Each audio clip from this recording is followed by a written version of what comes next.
मत जानते हैं। सत्य परमात्मा को जिस दिन आपने चैतन्य मान लिया, उसी दिन से आपके जीवन में आनंद का प्रारंभ हो जाएगा। सच्चिदानंद रूपाय, बहुत ध्यान से सुनिएगा। सत्य परमात्मा को जिस दिन आपने चैतन्य मान लिया, चैतन्य मतलब अभी हमारे मन में कहीं ना कहीं भ्रांति आती है कि ठाकुर जी जड़ हैं। जैसे ये स्टैंड है जिस पर माइक है, ये क्या है? ये जड़ है। इसको फेंक दो, इसको पटक दो, इसको गर्मी में फेंक दो, इसको ठंड में डाल दो, इस पर कोई असर नहीं पड़ेगा। क्यों? ये जड़ है। लेकिन ठाकुर जी को जड़ ना मान करके चैतन्य, और मानना ना मानना वाली बात नहीं, वो जड़ है ही नहीं, वो साक्षात चैतन्य है। लेकिन कहीं ना कहीं हमारे मन में उनके प्रति जड़त्व की भावना होती है, जिसके कारण ठाकुर जी की सेवा, ठाकुर जी की कथा, ठाकुर जी की भक्ति हमको आनंद नहीं दे पाती। हमारा उनके प्रति कैसा भाव होता है कि ये जो जड़ हैं, ये तो मूर्ति हैं, ये तो पाषाण हैं, ये तो अष्ट धातु हैं, ये तो प्लास्टिक के हैं, ये तो ऐसे हैं, ये तो वैसे हैं। और यही जड़ भाव ठाकुर जी के प्रति हमारे चित्त में आनंद को प्रकट नहीं कर पाता। आप कथाएं सुनते हैं, आप धाम दर्शन करते हैं, तीर्थ दर्शन करते हैं, पर फिर भी आनंद चित्त में क्यों नहीं है? क्योंकि आपने ठाकुर जी को चैतन्य नहीं माना। ठाकुर जी को चैतन्य माना।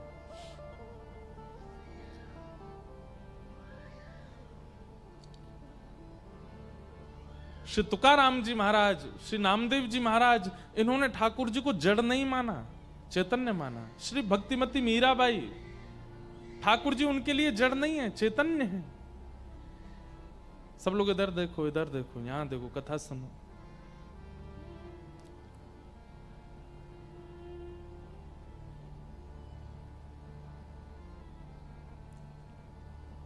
जनाबाई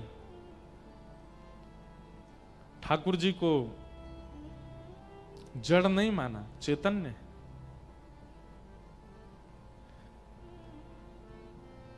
ये भावना ही चैतन्य की आनंद प्रदान करती है। हमारे मन में कहीं ना कहीं ये भाव रहता है कि ठाकुर जी जड़ हैं, इसलिए आनंद का अनुभव नहीं हो पाता।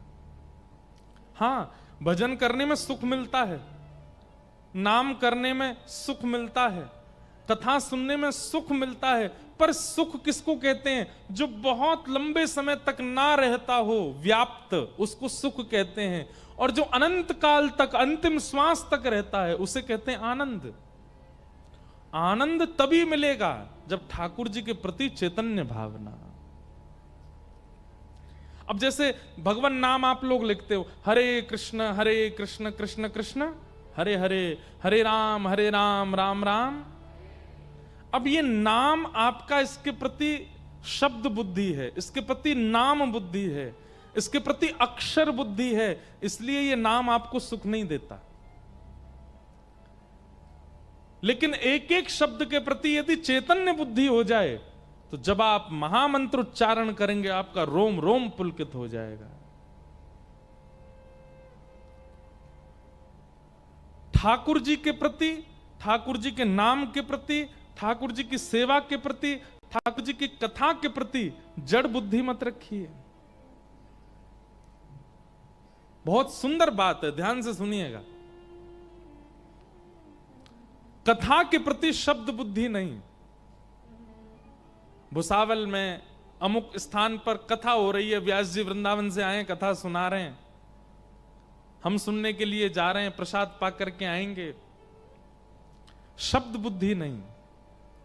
मन में यह धारण करके आइए कि आप भुसावल में एक सूक्ष्म वृंदावन प्रकट हुआ है, वहां जा रहे हैं, और वहां जाकर के व्यास जी जो बोल रहे हैं वो शब्द नहीं है, वो साक्षात कृष्ण हैं, और वो कृष्ण ही हमारे कर्ण रंध्र से भीतर प्रवेश कर रहे हैं। ये भावना जैसे ही आप धारण करके कथा में बैठेंगे, नेत्र खुल नहीं पाएंगे आपके, अविरल अश्रुधार गिरने लगेगी, रोम रोम पुलकित हो जाएगा। कथा के प्रति शब्द बुद्धि नहीं, नाम के प्रति। आपसे कहा जाता है कि नाम जपो, आप नाम जैसे ही बोलते हैं, नाम बोलते ही आपके उसके प्रति अक्षर बुद्धि होती है, अक्षर नहीं, चैतन्य। जब आप कहो हरे कृष्ण, तो आपके नेत्रों में ठाकुर जी का वह अद्भुत रूप प्रकट होना चाहिए। हरे कृष्ण दूसरी बार कहो तो दूसरा रूप प्रकट होना चाहिए। कृष्ण कृष्ण तो दो भिन्न भिन्न ठाकुर जी के अनन्य रूप प्रकट होने चाहिए। हरे हरे उनकी जय हो, जय हो। फिर हरे राम राम राम हरे हरे। जितनी बार ठाकुर जी का नाम उच्चारण करें उतनी बार एक छवि प्रकट होती है चित्त में, तो आपका नाम जपना सार्थक है। नहीं तो रट्टू तोता की तरह बन जाओगे। ठीक है, हमारे मानस जी में कहते हैं भाव कुभाव अनख आलसहु, नाम जपत मंगल दिश दसहु। आप कुभाव से भी नाम जपोगे तो नाम कल्याण तो करेगा, पर इतना समय नाम जप में व्यतीत कर रहे हो तो फिर उस नाम को विधि से जपिए। जब नाम उच्चारित हो तब चित्त में छवि आनी चाहिए।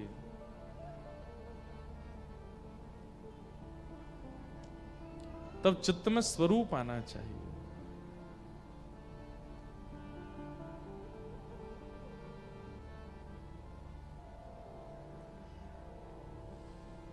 चैतन्य बुद्धि ठाकुर जी के प्रति, जड़ बुद्धि नहीं।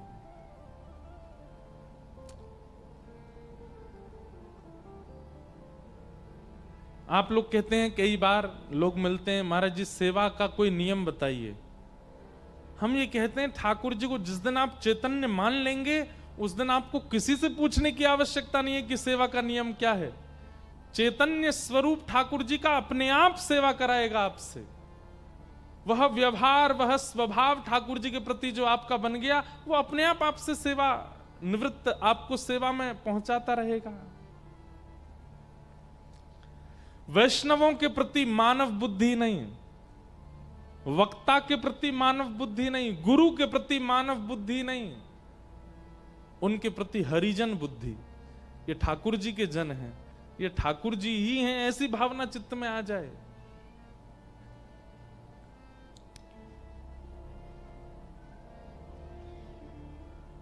चैतन्य सच्चिदानंद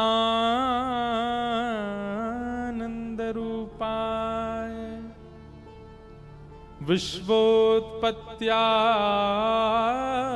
हेतवे तापत्रय विनाशाय श्री कृष्णाय वयं नमः। नामदेव जी महाराज रोज विट्ठल भगवान का दर्शन करने जाते थे। अब ये स्वाभाविक है कि महाराष्ट्र में आए हैं तो विट्ठल भगवान की याद तो रोज ही आएगी मुझको, इसके लिए मुझे रोकिएगा नहीं। क्यों रोकेंगे, आप लोग तो सब यहीं के हो। पर फिर भी कोई कहे यहां से तो बहुत दूर है। भैया प्रेम जब होता है ना तो वो देश भी अच्छा लगता है जहां प्रेमी रहता है। प्रेम जब होता है ना तो उस नगर में पहुंच जाना भी अच्छा लगता है जिस नगर में प्रेमी रहता है। प्रेम जब होता है, प्रेमी भले ही ना दिखे लेकिन उसके घर का रास्ता ही अच्छा लगता है कि ये रास्ता कितना सौभाग्यशाली मेरे प्रेमी के यहां जाता है। प्रेम जब होता है तो प्रेमी को यदि गुलाब प्रिय तो हमको कहीं गुलाब दिख जाता है, हमको अच्छा लगने लगता है। प्रेमी को यदि नीला रंग प्रिय, हमको कहीं नीला दिख जाता है तो उससे प्रेमी की याद आने लगती है। भले ही यहां से पंढरपुर बहुत दूर है, पर है तो ये उन्हीं का ही नगर, उन्हीं का ही क्षेत्र है महाराष्ट्र। कहां तक कहें, जब प्रेम होता है तो वायु के प्रति भी ऐसी भावना होने लगती है कि निश्चित ही ये वायु उसका स्पर्श करके आई होगी और मैं इसको ग्रहण कर रहा हूं। महाराष्ट्र में आए हैं तो पंढरीनाथ भगवान का सहज स्मरण होना स्वाभाविक है। हमारे श्री भाई जी बोलते हैं, चलवा पिया के देश, चलवा पिया के देश, सजनी चलवा पिया के देश, ओ सजनी चलवा पिया के देश, ओ सजनी चलवा पिया के देश, ओ सजनी चलवा पिया के देश। ये देश महाराष्ट्र पंढरीनाथ जी का है। यहाँ उनका सहज स्मरण होना स्वाभाविक है। ऐसा लगता है यहाँ बहने वाली वायु उन्हीं को छू करके आई है, इसलिए उनका स्मरण कराती है। जहाँ नहीं मोह ममता की रजनी, जहाँ नहीं मोह ममता की रजनी, जहाँ ना बिछोह कलेश, जहाँ ना बिछोह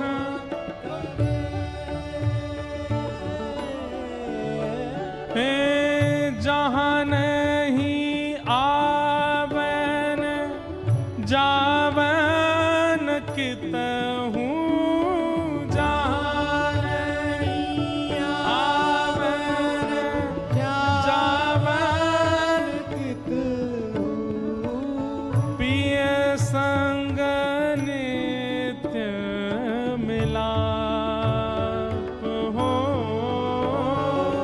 पिय संग नित्य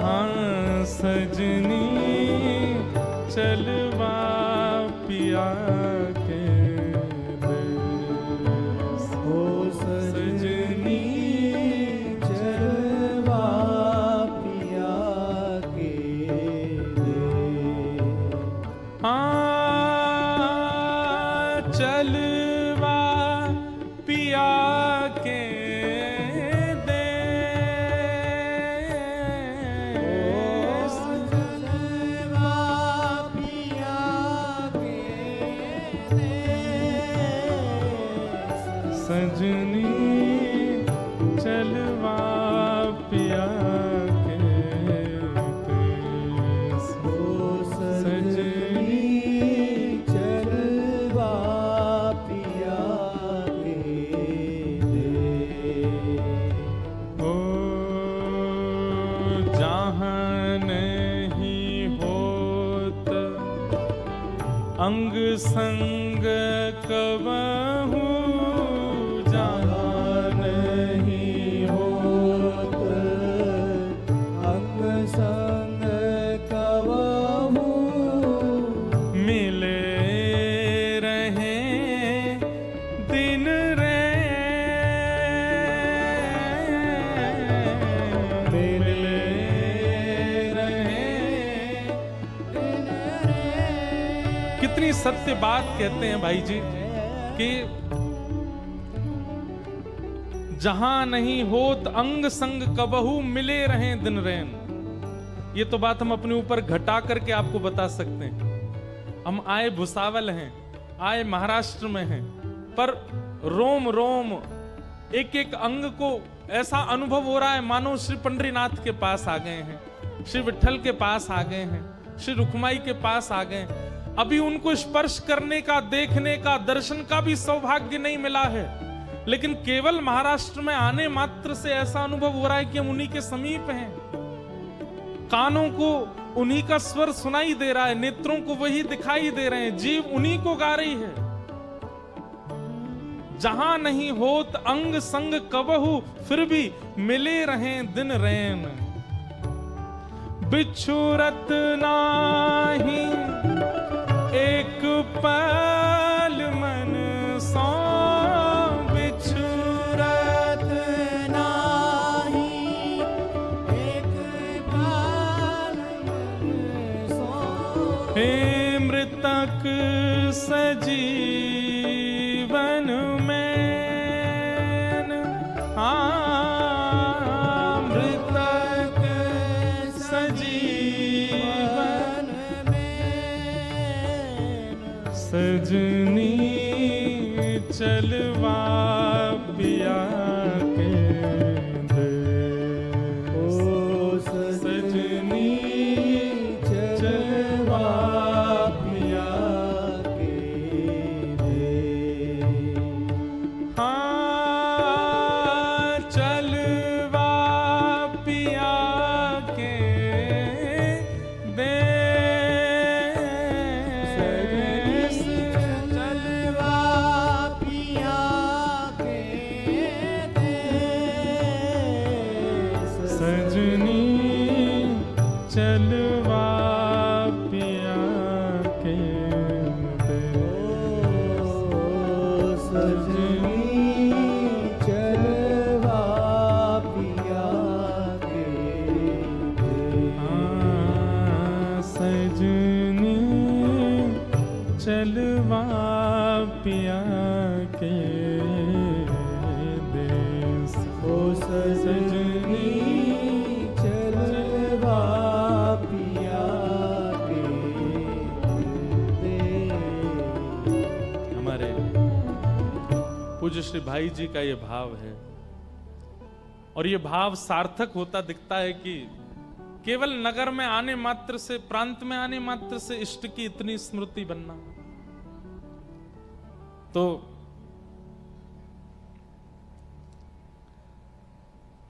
श्री नामदेव जी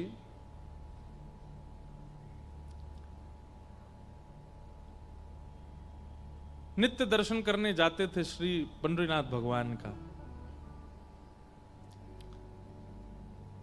उनके चित्त में जड़ बुद्धि नहीं है, ठाकुर जी के प्रति चैतन्य बुद्धि है। हमारे मन में कहीं ना कहीं जड़ का भाव आ जाता है कि ठाकुर जी स्तब्ध हैं, जड़ हैं, पाषाण हैं, इसीलिए आनंद का अनुभव नहीं कर पाते। श्री गोविंद दास जी, चतुर्भुज दास जी, सूरदास जी, कुंभन दास जी, ऐसे अष्ट सखा हुए हमारे वृंदावन में, उनकी भी ठाकुर जी के प्रति जड़ बुद्धि नहीं है, चैतन्य बुद्धि है।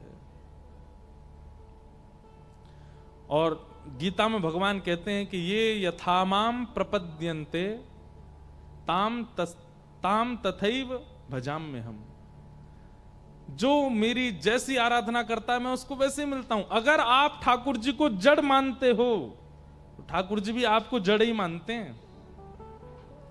फिर आपके जीवन में आपत्ति आती है, आप कहते हो हे पंडरीनाथ मेरी रक्षा करो, ठाकुर जी बोलते हैं तुम तो जड़ हो, जड़ को तो पीड़ा होती नहीं।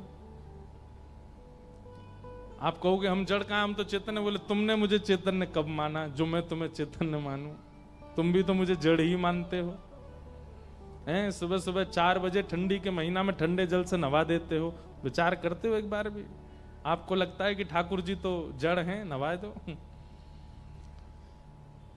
तैयार करके चले जाते हो, एक बार भी विचार करते हो कि ठाकुर जी कमर पे थोड़ी ना मसनद लगा दें, अगर सहज होना होगा ठाकुर जी को ऐसे बैठ जाएंगे, थोड़े लेट जाएंगे? नहीं, तैयार करके खड़े कर दिए ठाकुर जी, पीछे कोई गदी भी नहीं लगा ठाकुर जी के, पूरे दिन खड़े रहते हैं बेचारे। रात में सुवाने से पहले सीधे ठाकुर जी को तकिया पे पड़ा दिए।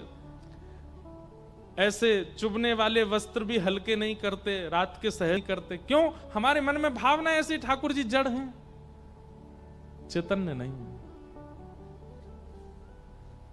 इसीलिए सुख नहीं मिलता, इसीलिए आनंद नहीं मिलता। सुख तो मिलता है, आनंद नहीं मिलता। तो सत्य परमात्मा को जिस दिन चैतन्य मान लोगे उसी दिन आनंद होगा। सच्चिदानंद रूपाय। ऐसे विश्व की उत्पत्ति पालन संहार करने वाले, तापत्रय विनाशाय, 3 प्रकार के तापों का विनाश करने वाले श्री कृष्णाय वयम नमः। ऐसे श्री कृष्ण को हम प्रणाम करते हैं। भागवत जी का महात्म्य है आज, इसलिए थोड़ा महत्व बता देते हैं कथा का। 88,000 सौनकादि ऋषि नैमिषारण्य क्षेत्र में मानव कल्याण के लिए यज्ञ कर रहे थे। आज भी कई संत जन, अभी कुंभ निकल करके गया, उस कुंभ में शाही स्नान, जिसको अब पवित्र स्नान नाम दिया गया, उस स्नान का कारण क्या होता है? हम सबकी ओर से इतने सारे महत्पुरुष स्नान करते हैं संगम त्रिवेणी में, और उनके स्नान से हमारा कल्याण होता है। संत जनों ने सदैव अपने कल्याण के लिए वो कुछ नहीं करते। उनका तो घर नहीं, परिवार नहीं, बच्चे नहीं, वो किसके कल्याण के लिए करते हैं? हम सबके लिए। तो ऐसे ही नैमिषारण्य क्षेत्र में 88,000 सौनकादि ऋषियों ने एक यज्ञ प्रारंभ किया कलयुग के मानवों के कल्याण के लिए। लेकिन उस यज्ञ से मानव कल्याण हो नहीं रहा था। तभी वहां पर सूत जी का आगमन हुआ, और सूत जी ने कहा, भैया यज्ञ से कल्याण सतयुग में होता था, त्रेता में भी होता था, द्वापर में भी होता था, पर कलयुग में यज्ञ से कल्याण तब होगा जब यज्ञ को ही वचन के रूप में सुनाया जाए। यहां श्रोता बैठकर के सुने और वक्ता बैठकर के केवल सुनावे। ज्ञान यज्ञ यदि किया जाए तो मानव कल्याण होगा। व्यक्ति से आप कह दो कि बा बैठ जाओ हवन कुंड के पास में जाकर के स्वाहा करो, प्रैक्टिकली तो वो कर देगा, लेकिन उसको थियोरिटिकली नहीं पता कि वो कर क्या रहा है, उसका कारण क्या है। थ्योरी पता होना बहुत जरूरी है। इसलिए कलयुग में कल्याण का साधन सब कुछ है, पर उससे पहले कथा है। यदि आप कथा बिना सुने यज्ञ में जाते हैं, बिना कथा सुने तीर्थ जाते हैं, बिना कथा सुने कुंभ जाते हैं, बिना कथा सुने कुछ भी क्रिया करते हैं पुण्य की, आपको लाभ उतना नहीं मिलेगा। क्यों? क्योंकि आप उस विषय को समझ ही नहीं पाए, सीधे वहां पहुंच गए। इसलिए ज्ञान यज्ञ बहुत आवश्यक है। सूत जी महाराज ने कहा कि भैया आपके प्रश्नों के उत्तर में हम आपको भागवत की कथा सुनाएंगे। तब सौनकादि ऋषियों ने कहा, यह भागवत की कथा है क्या? क्यों सुनी जाती है? किसने किसको पहली बार सुनाई? कृपा करके इसके बारे में हमें बताओ। तब सूत जी महाराज बोले, सबसे पहले ये भागवत की कथा सनक सनंदन सनातन सनत कुमारों ने नारद जी को सुनाई। भगवान का प्रथम अवतार है। 24 अवतारों में सबसे पहला अवतार भगवान का कौन सा है? सनक सनंदन सनातन सनत कुमार। ये 4 रूप हैं पर एक ही अवतार माने जाते हैं। इनको सनत कुमार कहा जाता है। सनत कुमारों ने भागवत की कथा श्री नारद जी को सुनाई। सौनकादि ऋषि कहने लगे, नारद जी तो एक जगह स्थिर होकर बैठते नहीं है, फिर 7 दिन उन्होंने कथा कैसे सुन ली? कृपा करके हमको विस्तार से बताइए। और इस कथा को सुनने से नारद जी को लाभ क्या हुआ, कृपा कर वो भी बताइए।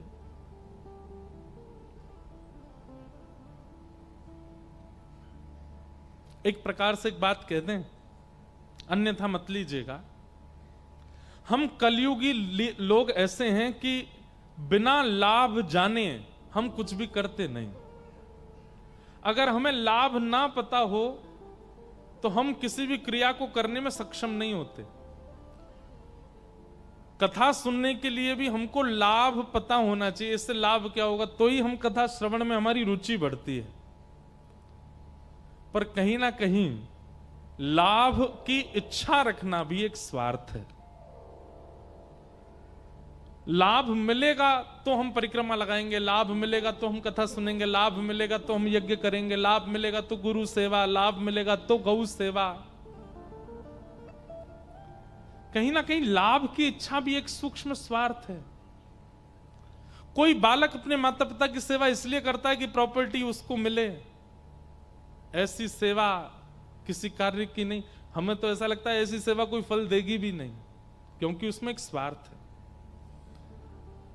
कोई कन्या केवल इसलिए विवाह करती है कि उसके पति जो हैं वो बहुत धनवान हैं, उनके संग रहने से उसकी सारी इच्छाएं पूरी हो जाएंगी, बुरा नहीं मानिएगा, ऐसा विवाह भी सार्थक नहीं है।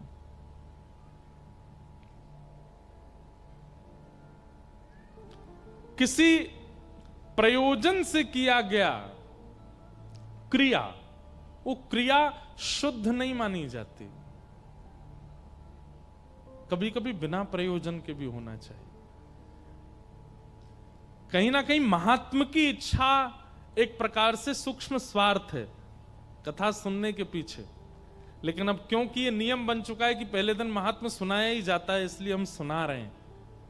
परंतु आप सब लोगों से हम एक बात कहेंगे कि महात्म में जो इच्छाएं जो बताया गया कि भागवत से होता क्या है, वो सुन तो लीजिएगा, लेकिन फिर भी पूरी 7 दिन की कथा निष्काम भाव से सुनिएगा, कोई कामना नहीं,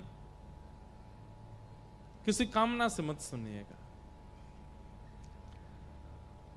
नारद जी महाराज पृथ्वी पर भ्रमण कर रहे थे। क्यों सुनी नारद जी ने कथा? सुनिए। पृथ्वी पर भ्रमण करते करते नारद जी वृंदावन गए, तब वृंदावन में नारद जी ने एक आश्चर्य देखा। परम सुंदरी युवती बैठी है और उसकी गोद में 2 वृद्ध लेटे हैं।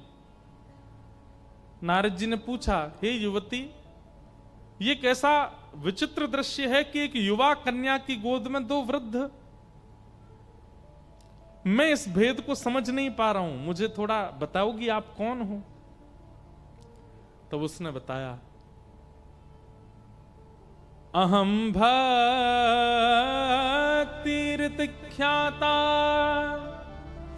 इमो में तनयो मतौ ज्ञान वैराग्य नामानो कालयोगेन जरो। मैं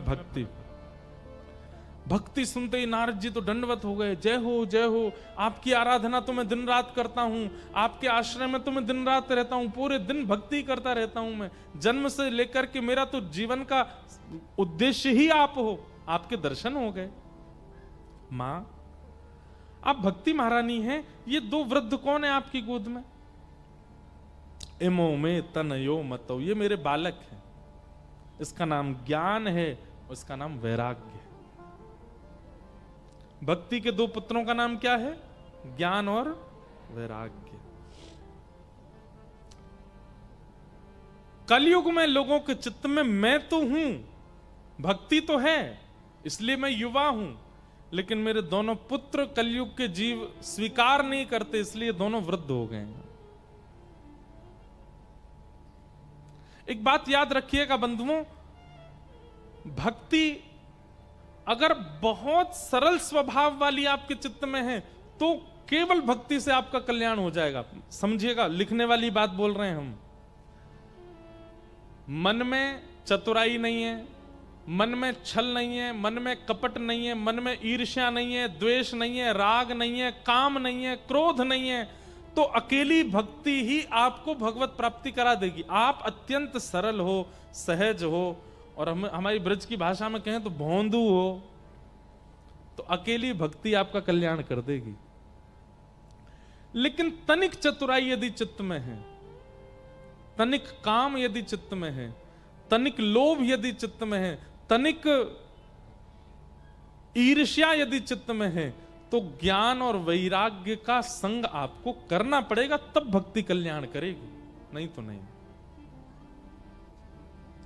और एक बात हम स्पष्ट रूप से कह सकते हैं, मंच पर बैठे मुझसे लेकर के और पीछे खड़े भैया तक, पीछे क्या को देख रहे हो, इधर देखो, हम एक बात बता रहे हैं, मुझसे लेके उन तक एक भी व्यक्ति यहां ऐसा नहीं है जो बहुत सीधा, बहुत सरल है, बहुत सहज है, बहुत भोंदू है। हम सब चतुर हैं, हम सबके चित्त में सूक्ष्म छल है, कपट है, काम है, ईर्ष्या है, द्वेष है, अभिनिवेश है, ममता है। हम आप सबका कल्याण अकेली भक्ति से नहीं हो पाएगा। हमें ज्ञान की भी आवश्यकता है और हमें वैराग्य की भी आवश्यकता है।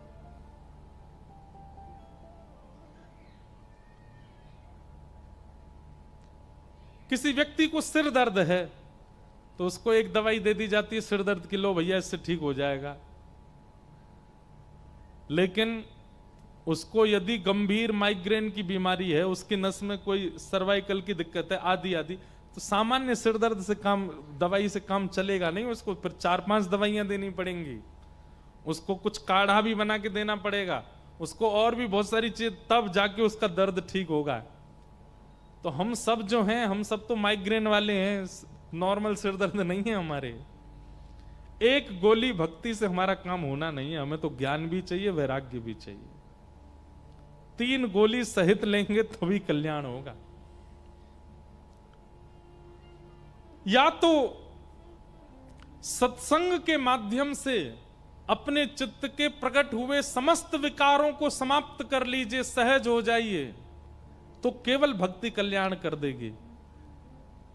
लेकिन यदि चित्त में बाकी के भी दोष हैं तो फिर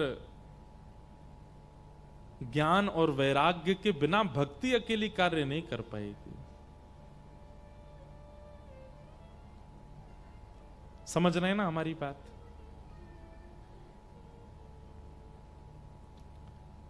निर्मल मन जन सो मोहि पावा, मोहे कपट छल छिद्र न भावा। मोहे कपट छल छिद्र न भावा, ठाकुर जी कहते हैं, निर्मल मन जन सो मोहे पावा। निर्मल स्वभाव यदि आपका है तो केवल भक्ति आपका कल्याण कर देगी। लेकिन मन में छल है, मन में कपट है, तो अकेली भक्ति से कल्याण नहीं। ज्ञान की आवश्यकता है, वैराग्य की आवश्यकता है। हमारे श्री पंढरपुर में एक भक्त हुए, उनका नाम था दामाजी पंत। क्या नाम था? श्री दामाजी पंत। एक राजा के, एक बादशाह के सूबेदार थे। आज की भाषा में कहें तो एक तहसील के रक्षक थे। एक बादशाह के अंतर में जितने जिले आते हैं, तहसील आती है, उनके एक एक रक्षक बना दिए जाते। तो एक जगह के सूबेदार थे। सोलापुर के पास में एक जगह है, वहां के। एक बार अकाल पड़ा और उस अकाल के कारण लोगों के लिए भोजन की व्यवस्था नहीं थी। धीमे धीमे लोगों की मृत्यु हो रही थी। दामाजी पंत ने जब देखा कि भाई लोगों की मृत्यु हो रही है, बिना अन्न के, बिना सामग्री के भोजन नहीं कर पा रहे। आए दिन दामाजी जैसे ही अपने घर से निकलते थे तो 2-4 शव यात्राएं जा रही होती थीं। और कोई पूछता था, भैया इनके प्राण कैसे चले गए? बोले भुखमरी के कारण प्राण चले गए। अकाल पड़ा है, खाने को अन्न नहीं है, बादशाह राजा सब अपने भंडार भर रहे हैं, जनता पर, प्रजा पर कोई कृपा कर नहीं रहा है, लोग मर रहे हैं।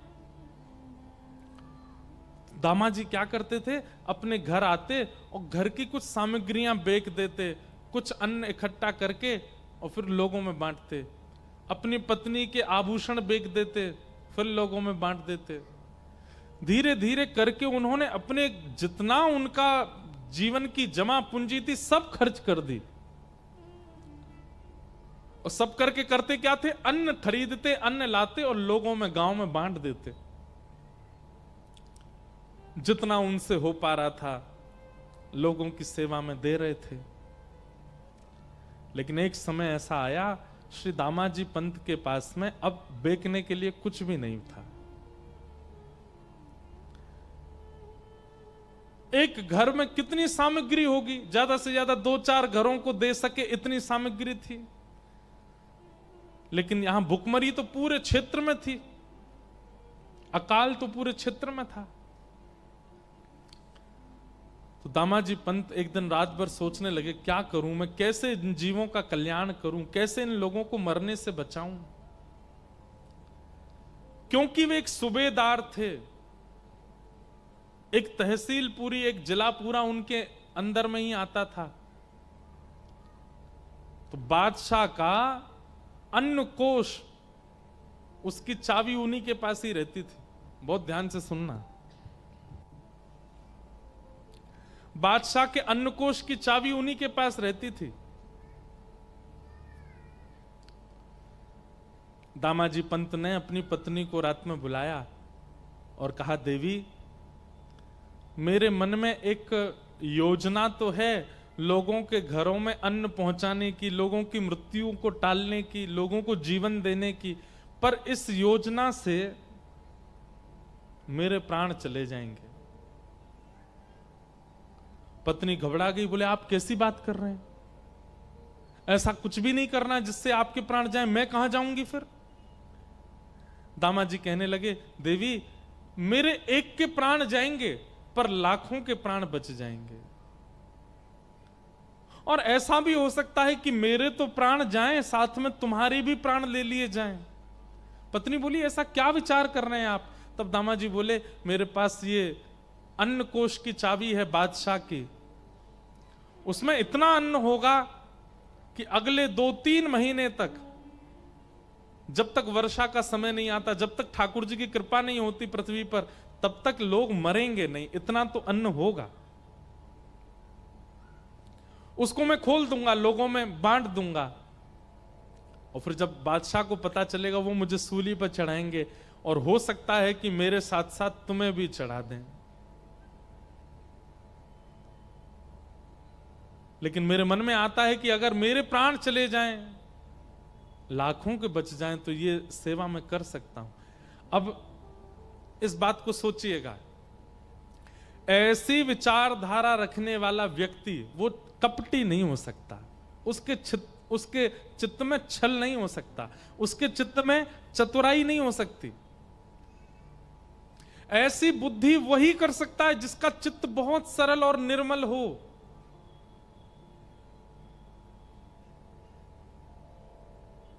हम लोग ऐसी विचारधारा वाले नहीं हैं, हम लोगों की विचारधारा विचित्र है।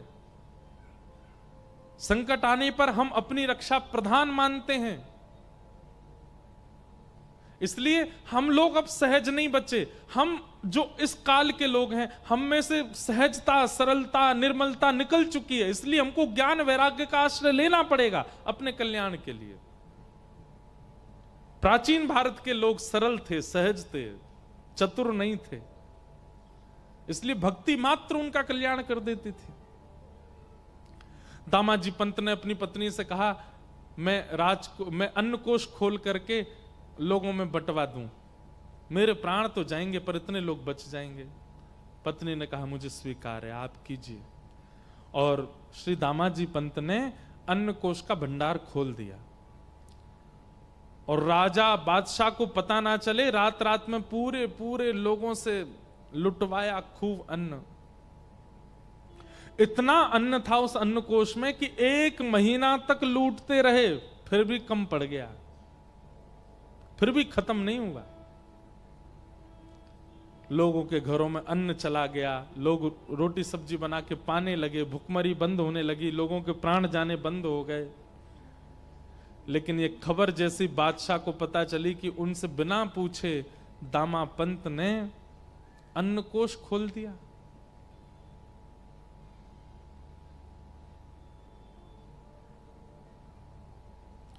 बादशाह ने आज्ञा कर दी, तुरंत बंदी बनाओ, और दामा पंत को पकड़ करके बंदी बना करके सूली पर चढ़ा दो। मुझसे बिना आज्ञा लिए इसने ये किया कैसे?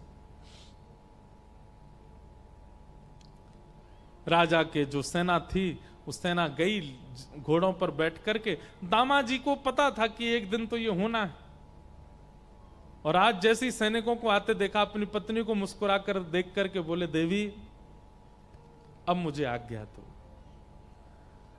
अब मुझे जाना होगा। देखो ये सब आ रहे हैं, ये मुझे ले जाने ही आ रहे हैं और मुझे सूली पर चढ़ाएंगे, तुम ध्यान रखना अपना। और अपनी भक्ति तो करना ही, साथ ही मेरा स्मरण करके मेरा भजन की जो क्रिया है उसको भी तुम करती रहना। पत्नी बहुत रोई, दामाजी को बंदी बना लिया और बंदी बना करके सेना जो थी ले जाने लगी।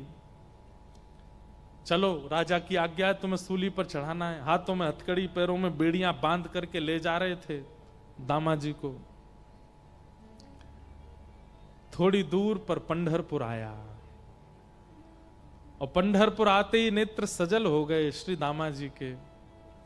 और जो सेनापति था उससे कहा, एक अंतिम इच्छा मेरी पूरी कर देंगे आप? बोले क्या? ये मेरे इष्ट का स्थान है, श्री पंढरीनाथ भगवान